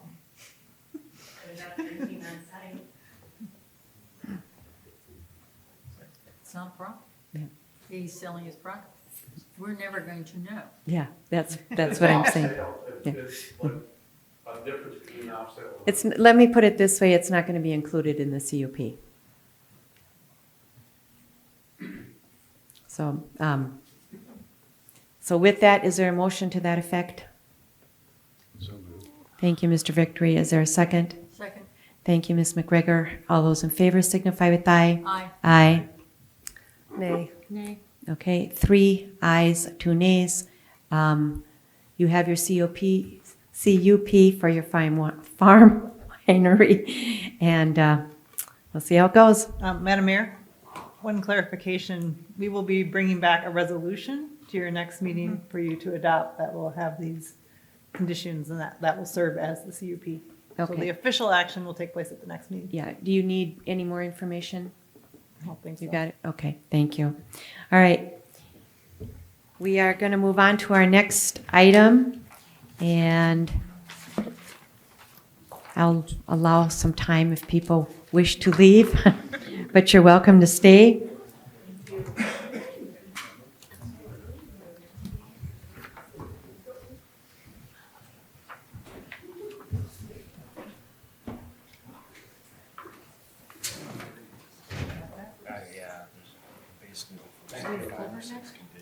No, we're going to do the wetland, yeah. Okay, so next on the, under business items, we are going to be discussing approval of a wetland replacement plan at 3900 Kings Point Road. Who wants, is it Allison or David? I'll let Allison go ahead Okay. and take over, if you would, please. All right. Good evening, Mayor and Council. Before you this evening is a wetland alteration permit for the property located at 3900 Kings Point Road. The wetland alteration permit is proposed to accommodate construction of a new home. So the applicant proposes wetland replacement via purchase of the Minnesota State Wetland Bank, in-kind replacement of a Type 3 wetland. We've included in the packet all the information that was originally submitted and then handed out to you this evening with some additional information, which was to meet procedurally from the Board of Water and Soil Resources perspective in order for the council to have obtained all the information and comments from the Board of Water and Soil Resources. Just say Bowser. Bowser, thank you. I said that was the last time I was going to say it. And Hennepin County. So again, that was just a procedure, just to make sure that the council had received all the comments for consideration of the wetland alteration permit. So just a little bit of clarification, because there was a discussion, quite a lengthy discussion today, with regards to the application as it came through. So I apologize, because this is not your city engineer's area of expertise, and I am speaking on behalf of a colleague who helps the city process these applications. So this item was removed from the consent agenda for procedural reasons. The comments from Bowser and Hennepin County needed to be provided to the council before considering the wetland alteration permit. The initial comments were received from Hennepin County and Bowser on May 9th and 13th respectively, and then a technical evaluation panel was held May 15th. The technical evaluation panel, or TEP, is comprised of the regulatory agencies associated with the Wetland Conservation Act, and a TEP panel meeting is held when these regulatory agencies receive the application and have not necessarily just a concern, but maybe questions with regards to some of the information included in the application, which could include things like the avoidance, if the application has shown appropriate means of to try to avoid wetland impacts, as an example. So based on the comments of the TEP meeting, the applicant's team provided an updated application on May 28th. And requested that the item remain on this June 3rd agenda, because there's a deadline that the applicant has later this week. So the environmental scientists that assist the city with processing these wetland alteration permits reviewed that updated application and felt that the material sufficiently addressed the comments that had previously been received. However, staff from Bowser and Hennepin County would like some more detailed information, particularly the alternatives evaluated to avoid or minimize the impacts. We also heard from Hennepin County that there's a wetland setback that is shown on the drawings that were submitted, both their preferred layout, if you will, and the alternatives that they considered. And Hennepin County expressed that there should have been a request for setback variance to further avoid some wetland impacts. So what does this mean to the council? So the council is, the city is the local government unit when it comes to Wetland Conservation Act regulations and the wetland alteration permits. And as staff, we seek to provide the council with information associated with these permit applications. And again, we have these regulatory agencies that are notified when there's a wetland alteration permit, and certainly seek to provide council with those comments so that the council can take that into consideration when coming up with a decision. So again, we did provide a recommendation just looking at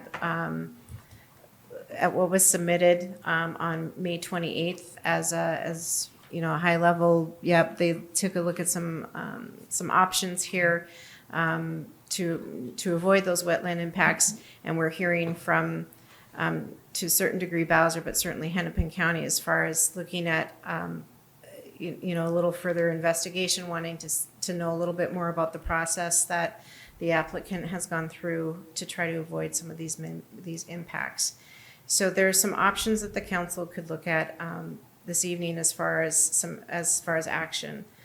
Certainly, I anticipate that there will be some questions, and I would do my best to answer those. But some options that the council may want to consider is one, to approve the wetland alteration permit as submitted this evening.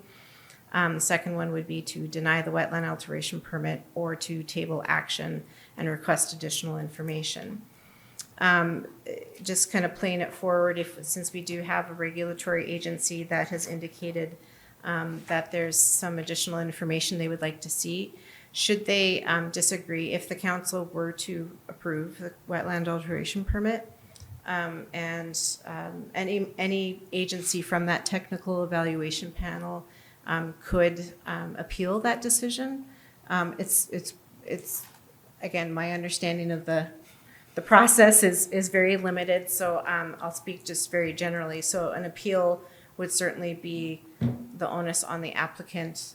Wouldn't be brought through the city necessarily. I don't believe it comes back through the city. I think it goes to Bowser. I believe it goes through the state. And so, they come through the local government unit. If there's an appeal from the local government decision, it's moved upward, so to speak. Well, let's discuss the project first before we talk about potential next steps. We may never even. Again, it's not my area of expertise, so I wanted to get my thoughts out in somewhat a cohesive manner. And so I think more importantly, if I can, Ms. Bowski here, thank you very much. You've done a great job. Thank you. The information you have in front of you is basically, it's for public, it's for public record, and they wanted it on public record that they made these comments. So that's basically in a nutshell. That's why it's here. They are under a gun, I guess. No, I shouldn't say that. They are under a date. I think June 6th is their kind of deadline. It has to do with the purchase of the property. And so we need to make a decision here tonight, up or down. So I just have a quick question for the applicant. If you might have to come forward and just answer in the microphone here. But so one of the comments by Hennepin County is, you could reduce the patio size. Is that something you could do? I mean, have you considered that? We've considered a lot of different options. Yeah. Madam Mayor, council members, staff. Do I need to introduce myself? No. Oh, well, I suppose you should. I'm sorry. Yes. Sarah Callis. My address is 32 East Main Street, Brookside, New Jersey. We are looking at moving back to Minnesota after moving in New Jersey, and this is the community that we wanted to join for lots of reasons. But We went through, I think we're on version 12 of the home plan design. We're on version like 20 of the site plan with the engineers. We've engaged wetlands, site engineers, building engineers, an entire, construction crew with many, many generations of experience. And we've cut back as much as we physically can with the constraints of the property. The property is very unique in that even though it's 9.56 acres, over 6 acres of that is wetland. And then there's steep slopes. There's Yeah. steep slopes, Yeah. there's wetland, and the challenge with not impacting the wetland that is on the property and that is actually contained would result in an impact to the wetland that feeds into Lake Minnetonka. And so the idea of reducing one wetland impact results in a greater impact to the other wetland. And Could so- you explain that? Yeah, of course. The Lake Minnetonka wetland, so the northern portion of the property, that's the bulk of the wetland. That is on 6 Mile Creek, and that feeds directly into Halstead Bay. Right. The wetland on the south portion of the property is wholly contained within the land. It doesn't Of the actually land feed itself. into. It doesn't feed Yeah, I've into. seen it. It's Lake a holding Minnetonka pond, or- basically. Exactly. Yeah. And we've had that engineer's review process to make sure that it is wholly contained, so that we can make sure that as we're redesigning the site and thinking about the impacts of the setbacks, the traffic, and the ability to turn around on the property, because where it's at is on Kings Point Road, across the street is an entrance to the Woodland Cove. So we were really thoughtful in making sure that we were not impacting, backing up into that road. I would not want to create that traffic hazard. We can't have a basement in the property because it's a wetland. We can't have the building structure too close to the wetland because otherwise we will have long-term issues with the structure and the water seeping into the foundation. So what we've done is we've taken sort of a beautiful parcel that is extremely complicated. It's taken us 10 months to get to where we are. That is only because I do have a history of understanding IUPs and CUPs and my background, I'm a lawyer by trade. And so I've done some of this work, and when I looked at this property, everyone said, it's not possible. It's not possible to build a house on that property. My husband looked at me and he's like, you want to do what? So to that point, how did you pick this lot? Yeah, so because we live in New Jersey, right, the idea is, where do we want to come back to? We want to come back to a community that is more rural in nature. I grew up on a farm, southern Minnesota. My husband and I both met in high school in Alberta. So it's very important to us to not be in, Minneapolis, for example. We looked at the size. We really wanted to have the property not just be a postage stamp. I grew up walking corn and bean fields as my summer job for my dad because he believed in manual labor. And, we love gardening. We love taking care of the outside of the property and making it our own. But the idea of having the ability to have a wetland and have that extra space where we wouldn't have neighbors, but yet we're close enough to the neighborhood across the street that our children would still have the benefits of growing up close to a neighborhood. Our children play hockey. Well, I'm going to interrupt you because it sounds wonderful. But we want to get home tonight. Sorry. I'm still not clear though, because as I understand, you want to fill part of the south that contained wetland. Right. Is that right? Yeah. Okay. So how does doing that, are you saying that it's an either or, so you'd either fill that or something closer to Lake Minnetonka? Is that what you're saying? Or? Yes, so the width of the house itself is not abnormal. It is not a wider width house than what you would see. So when we're looking at the patios, for example, in the rear, if I move the house very close to the edge of the rear setback, what happens is I know that my grill is going to be, for example, on the hill that is going down straight into Lake Minnetonka. And so the idea of not having that patio space and not having that area is all of our runoff goes straight into that wetland. And we aren't able to use the grading to our benefit. We aren't able to create the living space in the rear of the house. On the southern end, where the wetland is, we've shrunk the size of the garage.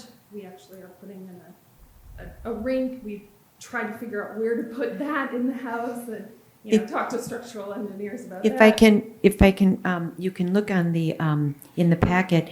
So they have a lot of different issues with, so they have steep slopes and lots of wetlands.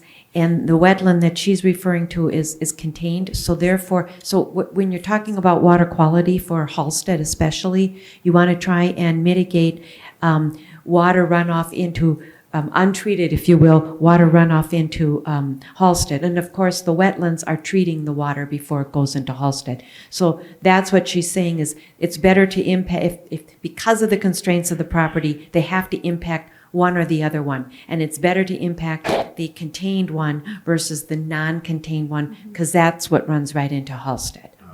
And we've even worked with the builder to make sure that all of the runoff from the property itself is to the contained wetland. So like there's gonna be piping underneath from all the gutters so that it goes into that contained wetland and not into Halsted Bay. So we're trying very hard to work with the constraints of the site while still recognizing that it's a complicated site. Yeah, okay, thank you. I understand. Okay, so they're looking for approval for the wetland plan, I guess. And it's 0.0686 It's- acres. I thought it was at .088, something like that. It's, it's .088, whatever, yeah. And you're buying wetland banking credits, so. At a 2-to-1 ratio. Yeah, So yeah, we're- you have to, that's wetland, Yep. that's the WACA rules anyway, so, okay. Yeah, Well, one thing that concerns me about is that you're buying credits outside of Hennepin County, and, all of our lakes are impaired, with the exception of Little Long Lake, which is very small.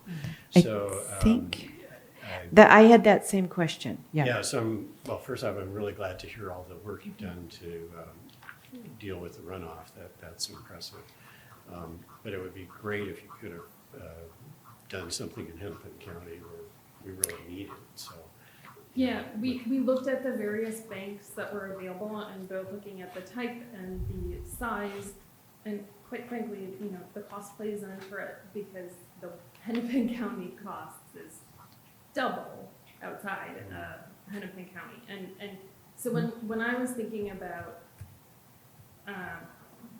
other projects, so because ours is such a small fraction of the larger wetland potential projects, my thought was, well, Hennepin County should be reserved for those larger projects that do have larger wetlands. Or that maybe have more impact. Right, and then when we work with our consultants. That would be, That work, because we've done so much on the site to mitigate the impact, we're trying very hard to be economical and everything else too. Okay, thank you. I mean, I'm sure it's dollar-based, but, yeah, I think kudos to you for mitigating some of that stormwater runoff too. That's important. So, all right, what is your wish, council? Need a motion to approve. So moved. Thank you. And is there a second?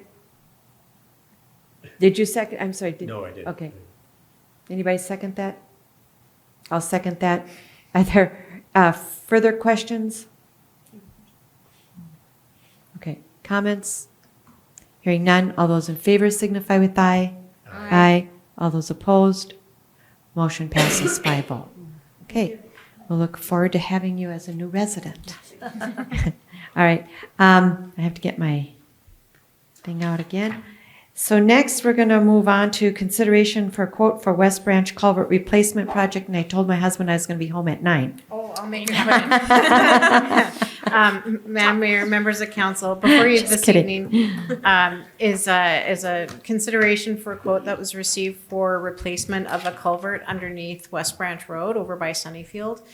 We sent the quote package out to 3 contractors. We received 1 complete quote in the amount of $61,425.90. Taking a look at the amount listed in the quote, I did consult with a colleague of mine with regards to what we were seeing for pricing, and he indicated that it's in line with what he would have anticipated for a project of this magnitude. So staff went back and took a look at options to try to get this project more in line with what was budgeted for this project, which was $50,000 total. So we looked at specifically the seeding and the grubbing areas, and that constitutes basically tree removal area that is necessary to install the pipe, and then the seeding to restore it.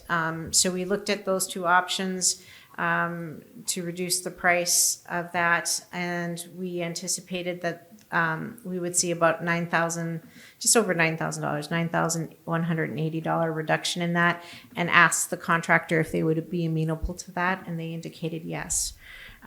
So with that, we do realize that we are still over the anticipated budget for this project. However, there is adequate budget for this work as presented in the stormwater budget. Including our contingency and indirect costs, we would be just under $63,000 for a total project cost. So we are recommending approval with this, but understanding the budget concerns that the council may have, we did include a resolution in the packet this evening. Should the council direct staff to, should the council reject the quote and direct staff to either requote the project or put it on hold. Well, we're not going to requote it because you've already put it out for quotes and you only got 1 quote. So let's just move on. Okay. I'm trying to stay under my. No, that's okay. I'm just saying that, if you go out for rebidding it, it's going to come back. I mean, Did Henning ever get back about why? No, I did not hear back from them. Yeah.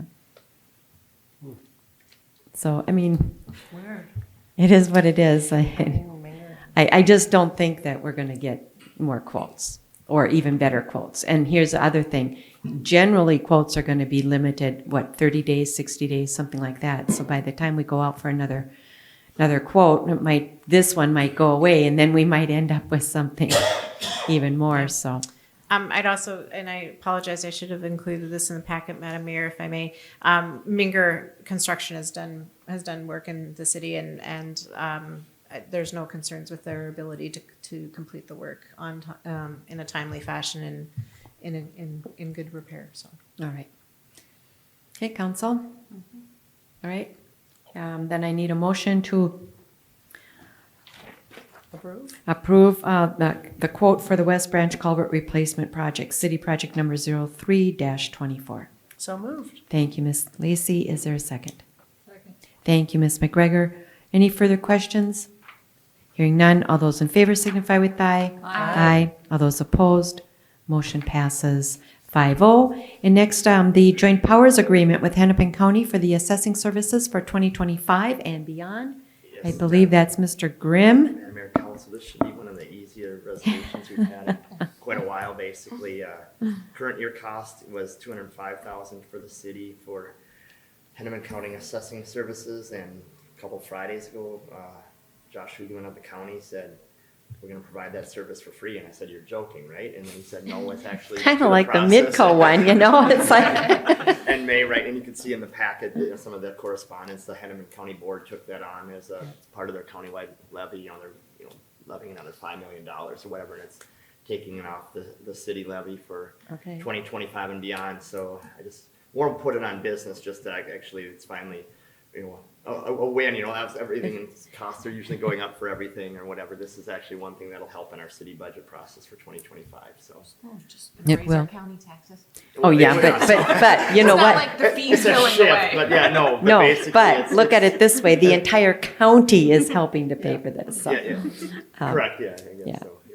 Are you gonna say a word about the double pay that we were doing? Well, yeah, we were actually paying the county, and then we're actually paying them again from our coffers, so to speak. Yeah, their I mean, 205,000 was ultimately to allocate out, you know, how much it took for them and Kevin Wynn and stuff to Right. do the work in our city. So that, I guess, yeah, however much they were levying on at the county for those services, I have no idea. But I Right. know we had to charge the 205,000 Right. on our city levy and show it under our city portion of our. And I remember a time when it was 144,000, not 205,000, Oh, so yeah, that was it about keeps, 5-6 years yeah, ago, it yeah, keeps so going it's a up lot and more. up and up because we have more and more homes, so Parcels, yeah.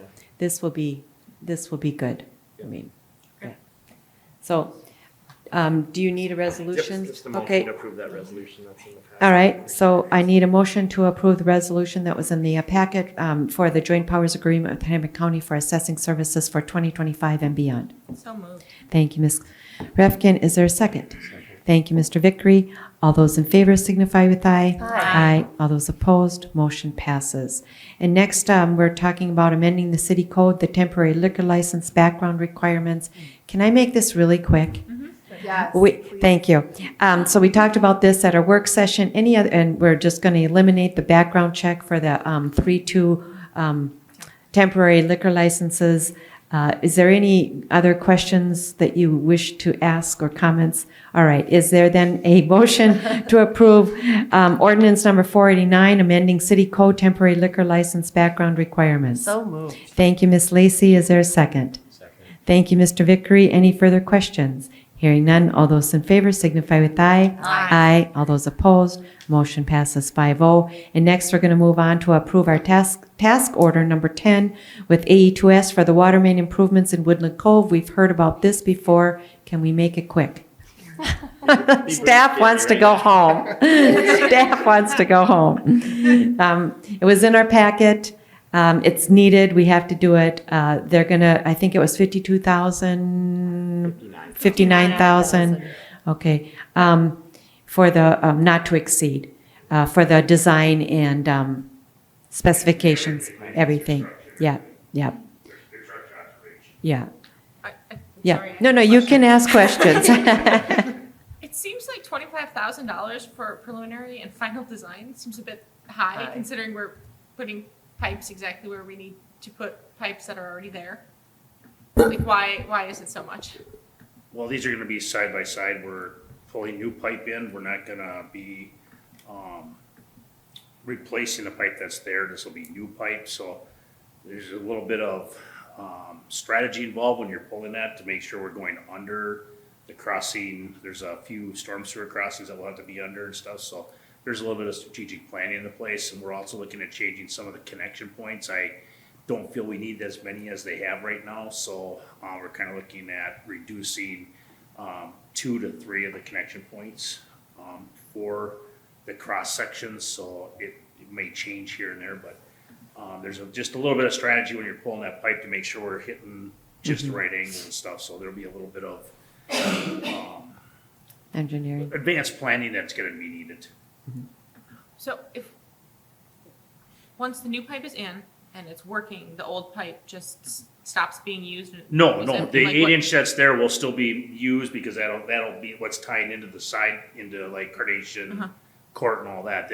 It'll still remain in service. Okay. This is just to get the main trunk feeder line, transmission line up to the 12-inch on Woodland Cove Boulevard to substantiate the best water transmission, should we say, from the plant. From the new plant that we will be building. And then just one, what is the resident project representative services for 15,000? What page is that on? It's on page 171. Some of that, Gary, like the construction observation. I mean, I know Yeah, that construction could be the- administration, is that some of the, troubleshooting with residents and construction observation and stuff, or? Oh, yeah. Sorry, I'm just looking at the 11-page document. What page is that? It's on page 3 of 171. the 11 page. It's a, yeah, that little chart there at the bottom.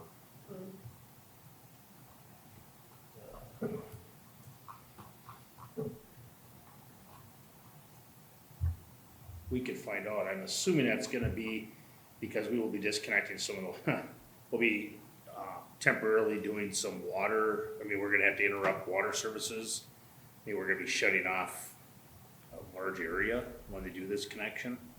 So I'm assuming that's gonna be involving trying to get the neighbors coordinated and getting all that done, because where this is gonna be is on the main trunk line. So there'll be several homes, especially townhouses, that are gonna be without water for probably several hours during the day while they make these connections, and there's gonna be 4 of them.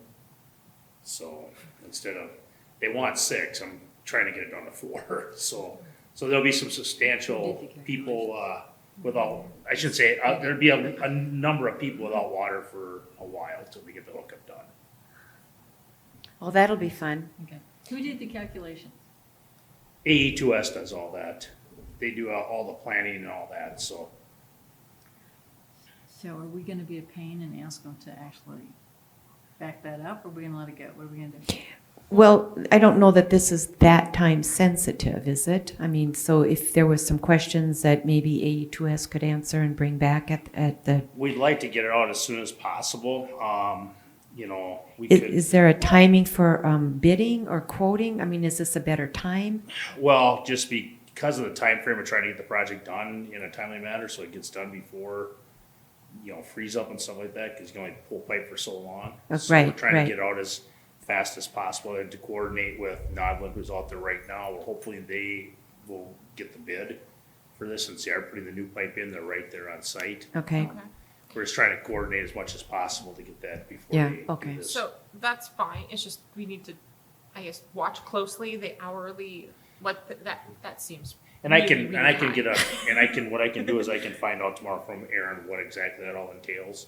You know, and if it will be, you know, it's not to exceed, so I can get a better feel for that, and let you know.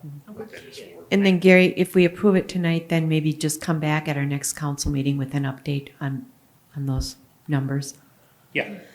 I think the overall, I mean, I think it's is it like what's the estimated projects? 600,000 or 600,000? Like 700 or 750. So the overall, when I 750. looked at the overall engineering costs, I mean, probably in the categories maybe are a little bit, the 59,000, you know, it didn't seem too bad, you know, 10% or so when you look at it globally or whatever. So Okay. Yeah, we can even, Gary can send you guys an email, link, carbon copy you guys when he gets the answer, and, you know, Okay. if there's any hiccup, let him or Jasper know. You just remember along the way, we are protecting taxpayer dollars. No, we're protecting water user dollars. Who are taxpayers? Taxpayers. A lot. We have to protect taxpayer dollars, and we have to have explanations, otherwise we're not doing our job. I don't disagree. I absolutely agree. Yeah. No, that's, I mean, I more than anyone want the water Right. fixed and the Right. water treatment plant in and the Right. pipes and everything. Just that number surprised me even. yeah, So. yeah. All right, so you'll, and you can send out an email, but it would be good if you just did a quick report at our next council Yep, meeting, I can do so that. that it's on record. That would be, I think, helpful for the public as well. So, all right. So is there a motion then to approve task order number 10 with AE2S for the water main improvements in Woodland Cove? So moved. Thank you, Ms. Refkin. I knew you would make that motion. Is there a second? Yeah, I know. Thank you, Mr. Vickery. Any further questions? All those in favor signify with aye. Aye. All those opposed? Motion passes 5-0. We don't have staff reports. I'm going to pass on. I'll pass on council reports, other than we're going to do the bus tour tomorrow. Be here by 5 if you would like to join us. You're welcome at council, and spouses, feel free. Anything else? I don't think so. All right. Any other reports? We're still trying to coordinate a fire district meeting, believe it or not. So, and Should that be sometime in the next 2 weeks. yeah, it should be sometime in the next 2 months. Okay. Anyhow, so it's just been kind of difficult trying to coordinate everybody's, and especially summer schedules. So we're working on that. And then Kathleen and I and Brian and a bunch of people are also trying to coordinate a meeting with AE2S and some water people so we can get some answers on the water treatment plant. And that's tentatively the 10th or the 11th? Yeah, They're holding two they're spots. holding 10th two or 11th, spots. So hopefully Yeah. you're in. yeah, it's with It's I don't know actually- whether. Kathleen and I will be at that meeting. So, all right, then, are we done? All right, then we can be adjourned if there's a motion. So moved. Thank you. Is there a second? Second. Thank you, Ms. McGregor. All those in favor signify with aye. Aye. Aye. All those opposed, motion passes 5-0. We'll see you all on the 17th, if not sooner. Maybe tomorrow. Public Works. So, depends on why.